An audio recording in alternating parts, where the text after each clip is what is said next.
Welcome to NSL Unscripted, your inside look at the evolving landscape of national security law, brought to you by the National Security Law Department at the U.S. Army's Judge Advocate General's Legal Center and School. In each episode, we explore timely issues and trending topics with leading experts, practitioners, and academics in the field. Join us for a deeper dive into the critical topics that define national security law today.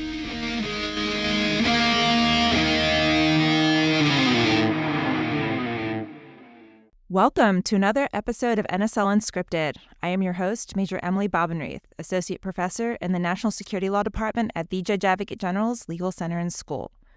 Today, I'm so excited to bring Professor Asaf Lubin, Associate Professor of Law at Indiana University Maurer School of Law, and a faculty affiliate at both Harvard University's Berkman Klein Center for Internet and Society and Yale Law School's Information Society Project. Professor Lubin holds a Bachelor of Law from the Hebrew University of Jerusalem, as well as a Master's of Law and a Doctorate of the Science of Law, both from Yale Law School. Professor Lubin's list of appointments and positions is impressive, but he started his path and interest in intelligence not as an academic, but rather as an analyst in the Israel Defense Forces intelligence branch from 2005 to 2009.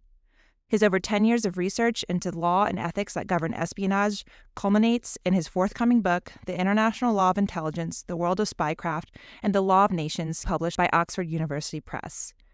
I knew of Professor Lubin before I even met him, stumbling across reading and citing to his scholarship on privacy rights in modern warfare. I then had the honor of meeting him at American University's Tech Law and Security's annual Cyber Symposium this past fall.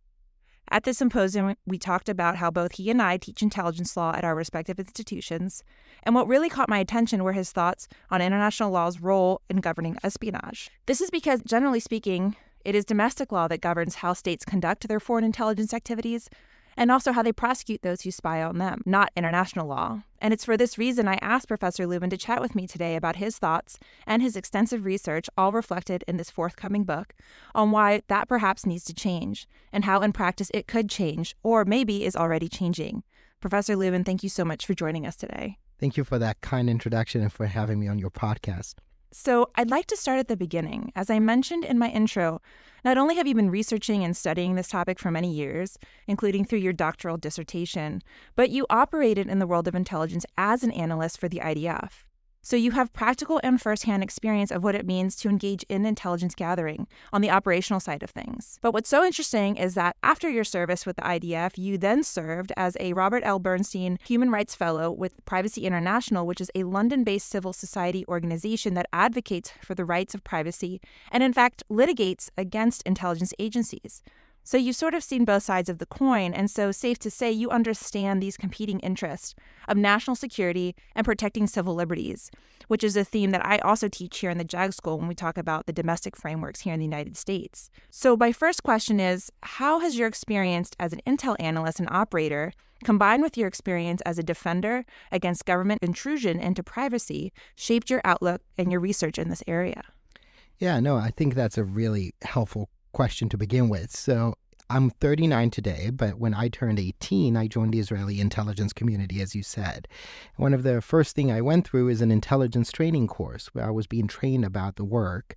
And I don't recall a single conversation we had during my training about ethics, about what it means to spy on a person, rules of engagement, let alone about the law, the rights to privacy or data protection, which was very different than my colleagues' experiences in combat units. They were being trained both about the law, about the Geneva Conventions, and about the ethics, what it means to use a firearm, rules of engagement, and what it means to kill a person. And that troubled me throughout my service, in particular because my service included some vexing ethical dilemmas. I'll just share one example.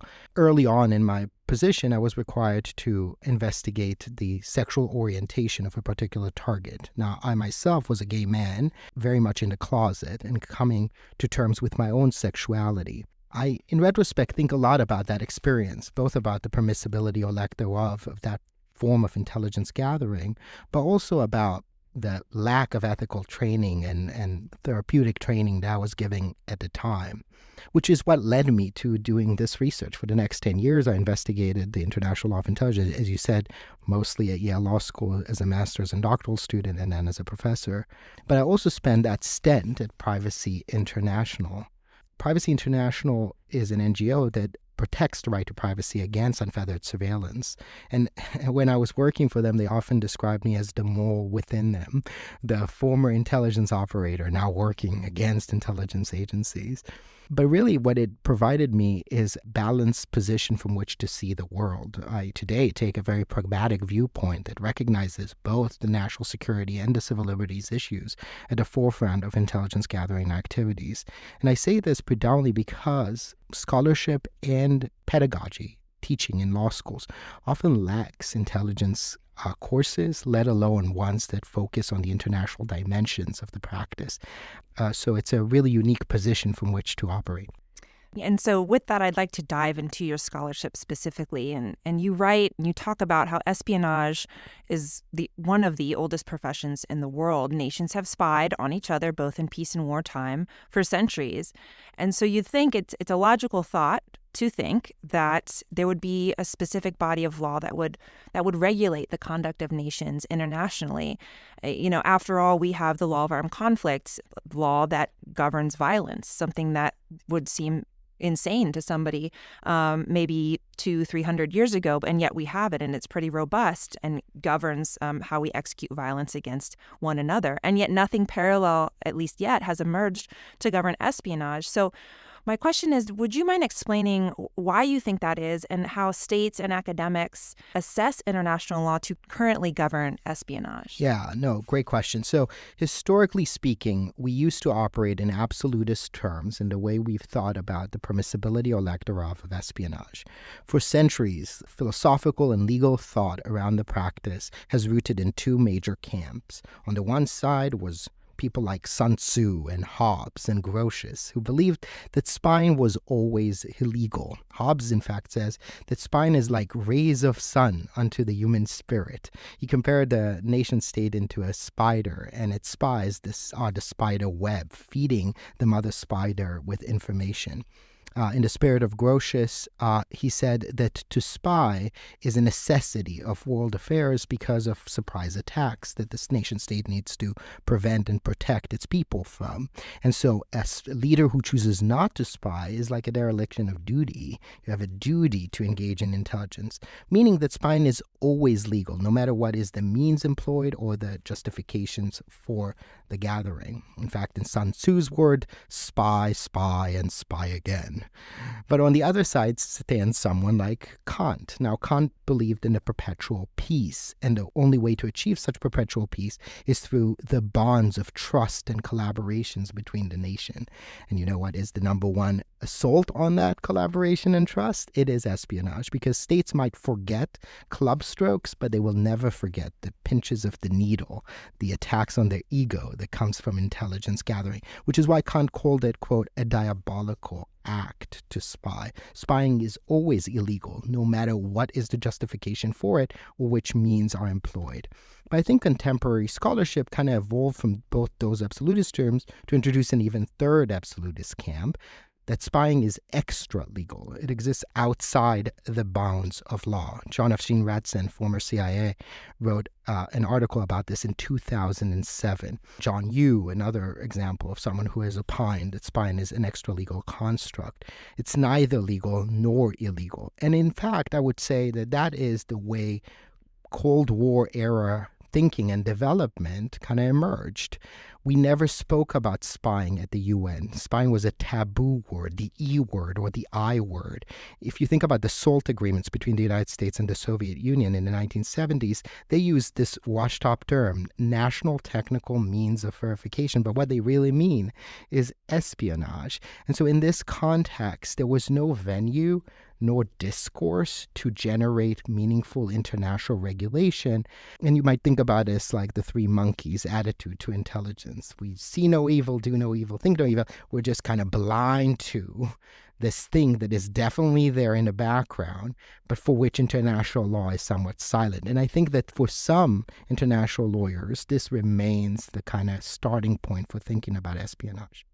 In your book, you also reason that this discourse has evolved in recent decades. Like much of the law has started to evolve when it comes to current technologies, particularly in the wake of cyber espionage and SIGINT capabilities that are becoming more widespread and well documented. You argue there's a shift in this discourse. And now international lawyers perhaps are looking to general international law to regulate intelligence. So can you sort of expand on that for us? Absolutely. So the 1990s saw the end of the Cold War and the rise of a rule-based legal order led by predominantly the United States as a single entity. It also saw the rise of human rights into preeminence, the joining of many states into both major international human rights treaties, the ICCPR and the ICESCR. But we also saw in the 2000 and 2010 growing movement to regulate cyberspace at the UN level, some of it in reaction to the Snowden revelations of the early 2010s, which revealed the scope of mass surveillance capabilities being leveraged by the Five Eyes intelligence community, which has resulted in UN General Assembly resolutions, repeated resolutions, and special rapporteur being created on the right to privacy at the UN Human Rights Council, all generating a new kind of discourse, a discourse in which we might start to use international law to think about the way intelligence is regulated.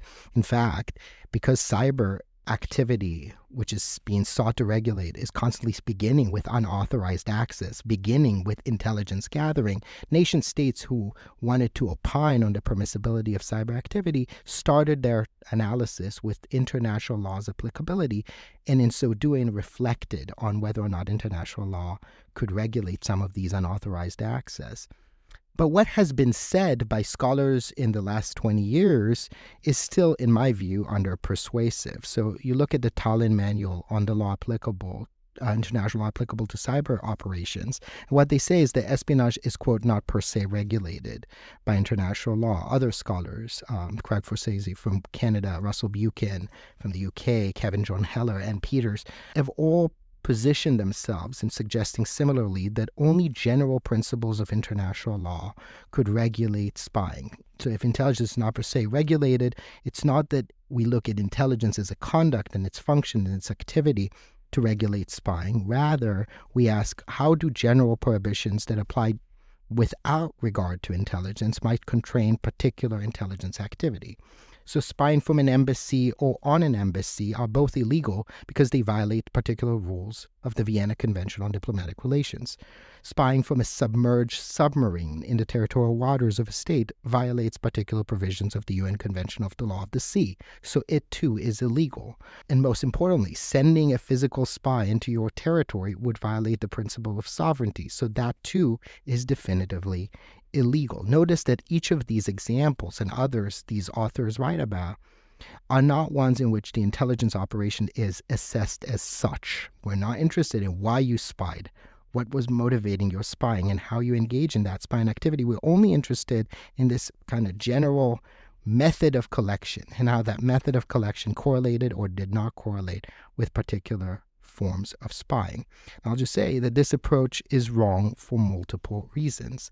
First, it fails to acknowledge the important functions that state-sponsored intelligence gatherings plays in sustaining our legal order, something we'll get back to in a moment.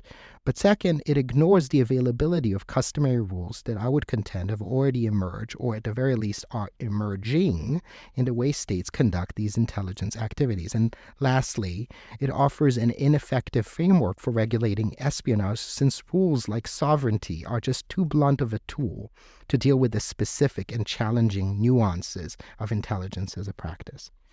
So you talk about how we've shifted to perhaps this idea that only general principles of international law govern espionage, but your book really is about rejecting this notion, sort of as you've just alluded to in the end of the answer of that last question. And in your book, you propose an alternative. You propose what you call the International Law of Intelligence, or ILI, which is this new body of law, a lex specialis, if you will, a self-contained regime of particular rules that cover the entire spectrum of the intelligence cycle, getting to the issue that you just talked about, which is the question of why. What is the reason we're doing this, and answering the mail perhaps more specifically on that. And so in mirroring LOAC, you break down ILI temporally to the three phases of an operation: use add, use in, and use post rules. So what is this framework? What is this framework that you're proposing, and how does it function?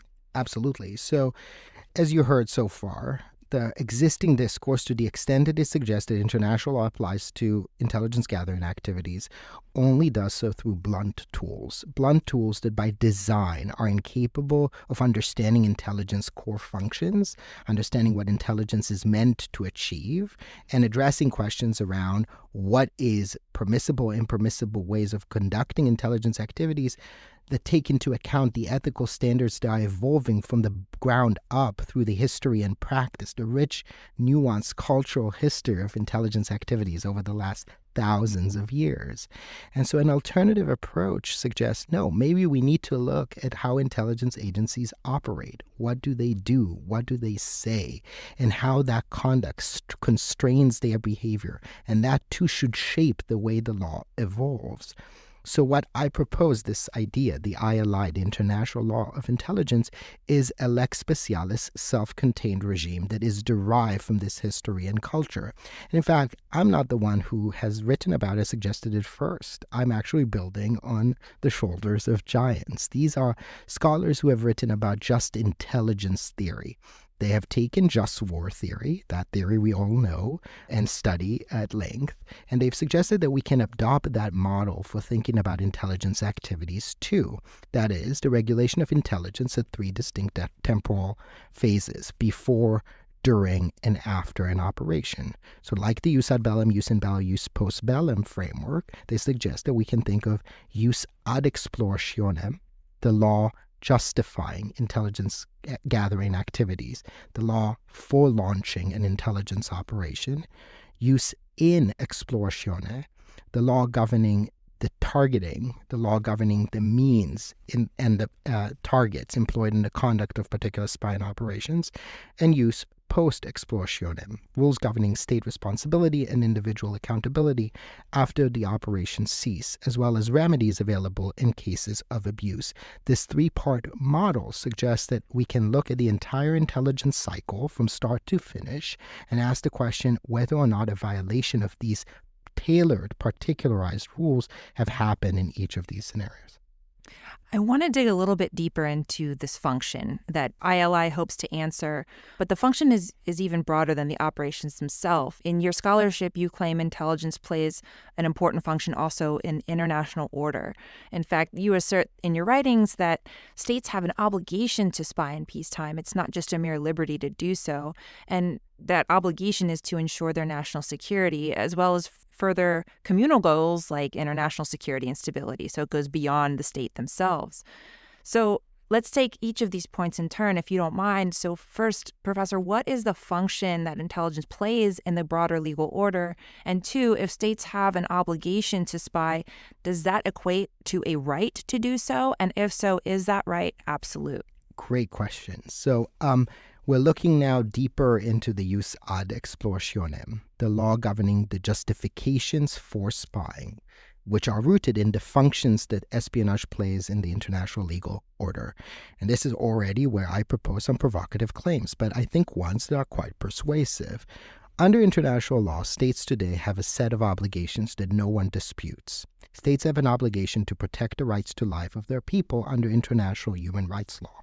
States also have obligations to comply with the principles of distinction and proportionality under international humanitarian law.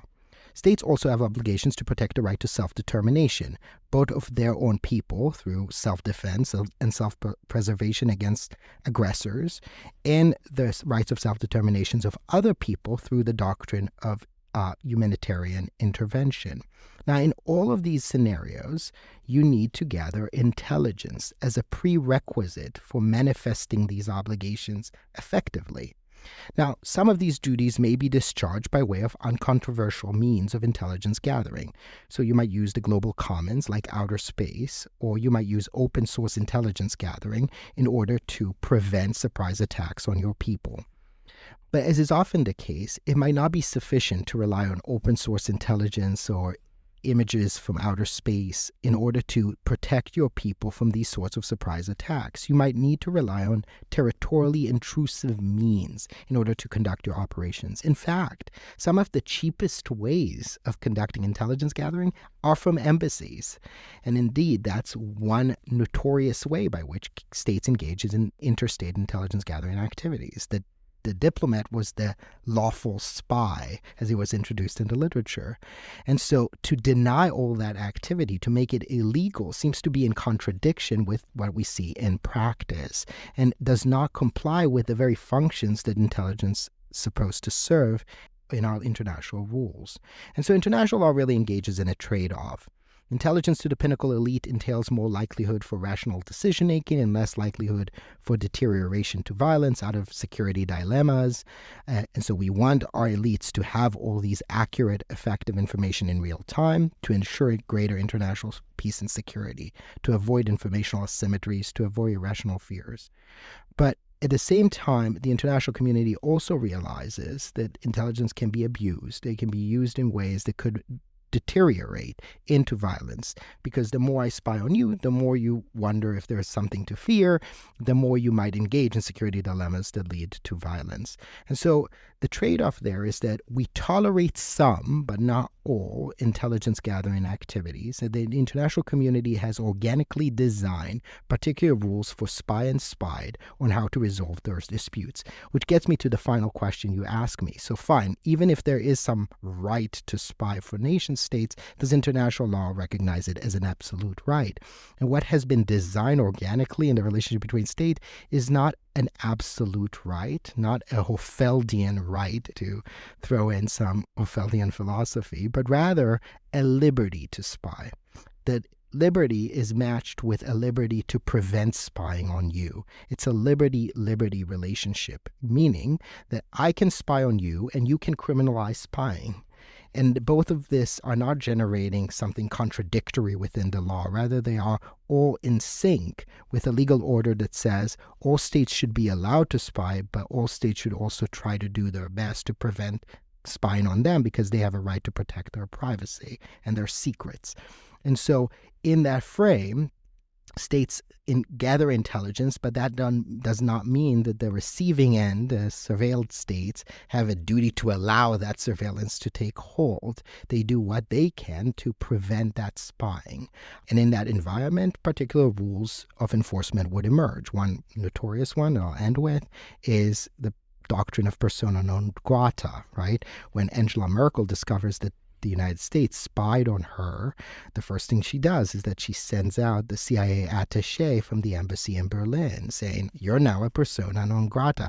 That is set out within the Vienna Convention on Diplomatic Relations as the only possible response to that kind of development. It's a remedy built within the system to address the relationship between spy and spied.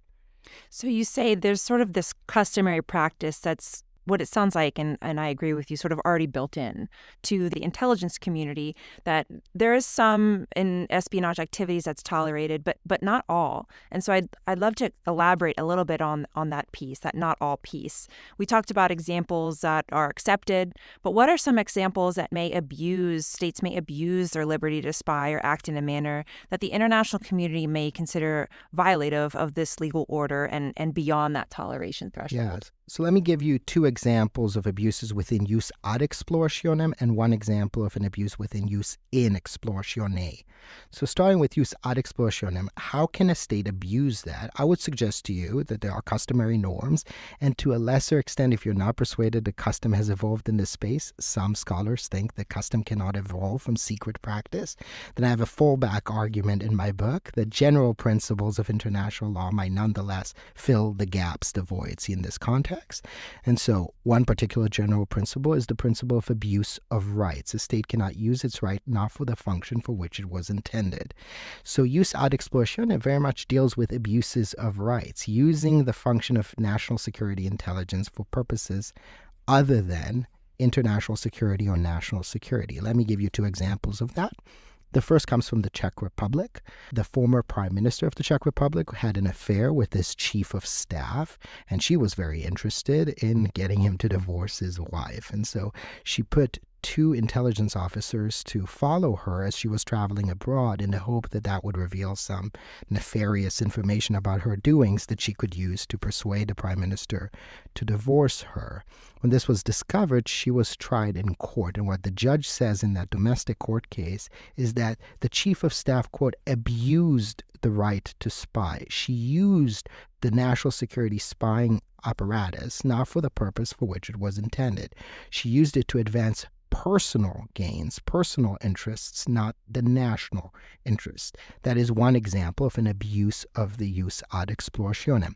Here's another. That's a very known story from Australia and East Timor. It's known because it made its way to 2 different international cases, both at the Permanent Court of Arbitration and at the International Court of Justice.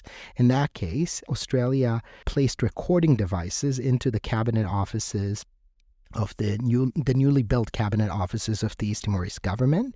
In 2006, when the East Timorese discovered gas in the East Timorese Sea, they used those recording devices in order to spy on the negotiations leading up to an agreement in which Australia would assist in extracting gas from the East Timorese Sea.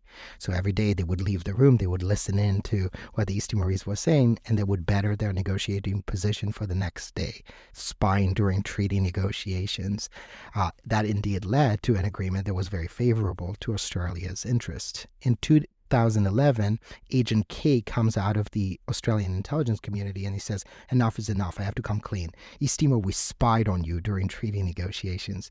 The East Timorese get enraged. Friends don't spy on friends. And they sue. They sue first at the Permanent Court of Arbitration in The Hague under the agreement that they signed around the extraction of the gas, saying that that violated good faith obligations during negotiations. But then when Australia got a court order for national security reasons to seize the legal materials that the lawyer they represented them in The Hague was developing, the East Timorese got enraged again and they sue a second time, this time at the International Court of Justice. The ICJ in a provisional measure decision said that that act, the collection of the information of the lawyer, might violate some rule of international law around privilege between states and their attorneys. But the big picture of that incident is a demonstration of the kind of abusive spying that Australia engaged in. Australia was not spying to advance its national security interests. East Timor did not pose any national security threats to Australia, nor was it there to advance international peace and stability. Rather, it employed its spying functions to advance its own post-colonial relationships, to ensure that it is able to collect gas, extract resources against a developing country that needed those resources. So that's a second example. A third final example comes from jus in exploratione. This is about the choice of means and targets in the conduct of spying. So think about the CIA operation in the lead up to finding Osama bin Laden in Pakistan. There, the CIA employed an unofficial cover where they placed 2 of its officials within a vaccination program of the United Nations in Pakistan to vaccinate children for the polio.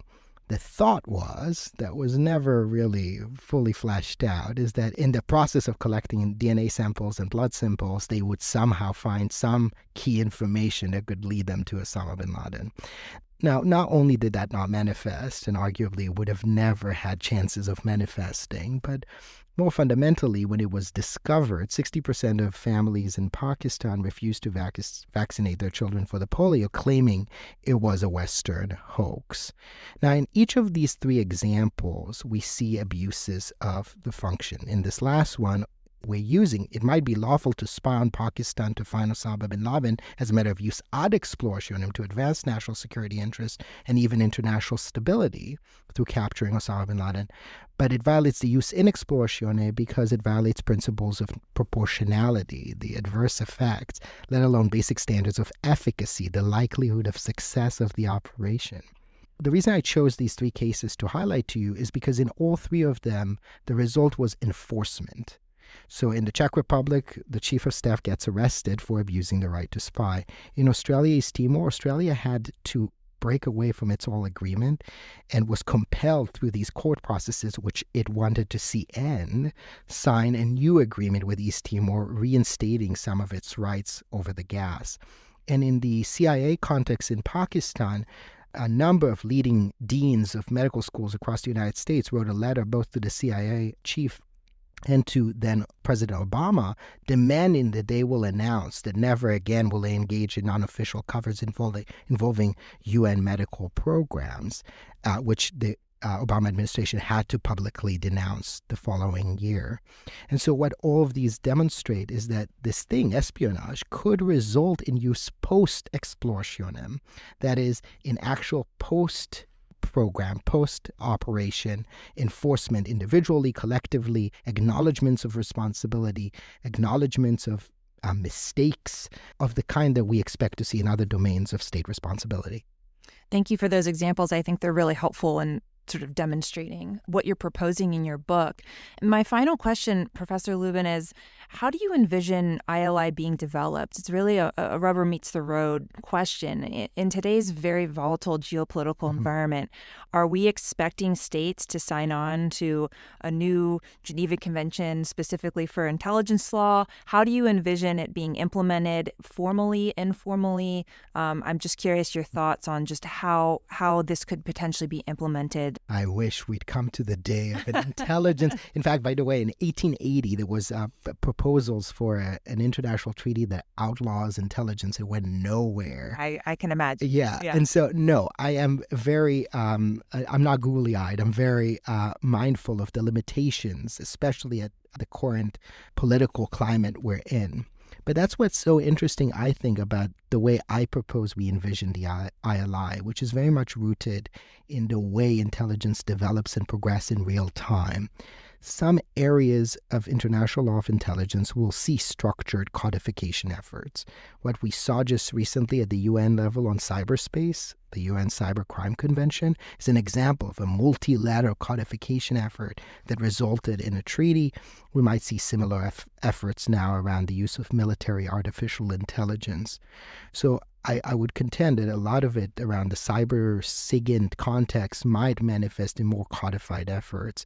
We've also seen codification efforts in other domains. You might think about torture, and the Torture Convention is one area of intelligence gathering that is highly regulated. But there are certainly other domains that will never see codification efforts through structured formal treaties. In those spaces, I would contend that we will see something that is more akin to what the New Haven School of International Law likes to talk about as organic development of the operational code and where it meets the myth system of treaties and general principles. That is, we will see states behave, we will see intelligence agencies develop standards and rules of conduct. And if we study those and examine them for what they are, they might help shape the way we think about the normative expectations of the parties. And some of that might manifest in general customary rules. Others might manifest actually in particular custom. Particular custom is a concept that the International Law Commission introduced to suggest that certain countries, even not ones of a geographical location, a single geographical locations, but one who shares some kind of an arrangement or an understanding, might develop particular customs among them. So intelligence collaboration organizations or arrangements might generate particular customs for the members of those arrangements, which could help at least elucidate the rules between the like-minded states, which could be a first step towards something more robust. So the road for intelligence regulation in international law is long and hard. It's not for the faint-hearted, but it's nonetheless exciting and important for our time. I think that's a great way to start the wrap-up of today's episode. This has been such a fascinating and thought-provoking discussion. Professor Lubin, thank you for making the time, traveling to TJAGLIX to discuss this with me. And I really, truly look forward to the release of your book. Any final thoughts before we end today's episode? Yeah, well, thank you so much for inviting me to speak about these issues today. I will leave you with one final thought, which is that intelligence is an area of importance for study that often gets neglected in pedagogy, in education. And I think that produces a self-fulfilling prophecy in the sense that when our next generation of intelligence officers and our next generation of leaders are not taught that intelligence is something they need to understand when thinking about international rules, they will then proceed to think that international rules are just immaterial in this context. And what is troubling to me is that most syllabi in international law today, most case books in international law today, ignore intelligence as an area of state practice for study, despite the fact that it produces such an interesting, innovative edge case for thinking about international law. So I've had the privilege of teaching espionage and international law as a graduate course, and an undergraduate course at Yale and at Columbia, and at my home institution right now at Indiana University. I have endless sea of syllabi. And so to any audience member who is listening to us, if you're interested in this topic, and if you've discovered it, you're interested in this topic through this podcast today, please reach out to me. I'll be happy to share my syllabi with you, come guest lecture in your classes, whatever it takes, so that we can increase the pedagogical conversation around these issues. And I myself have taken you up on that as you teach the Intel elective for the GDP, the graduate degree program, this afternoon. So thank you again for your time. It's been so fascinating, Professor Lubin, and I really, truly look forward to your book. Thank you. Thank you.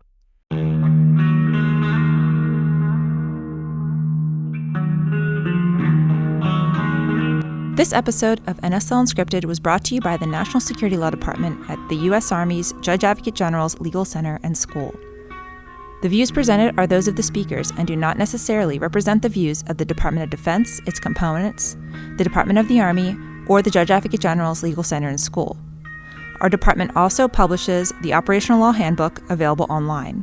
We hope you enjoyed this episode and look forward to future episodes for NSL practitioners.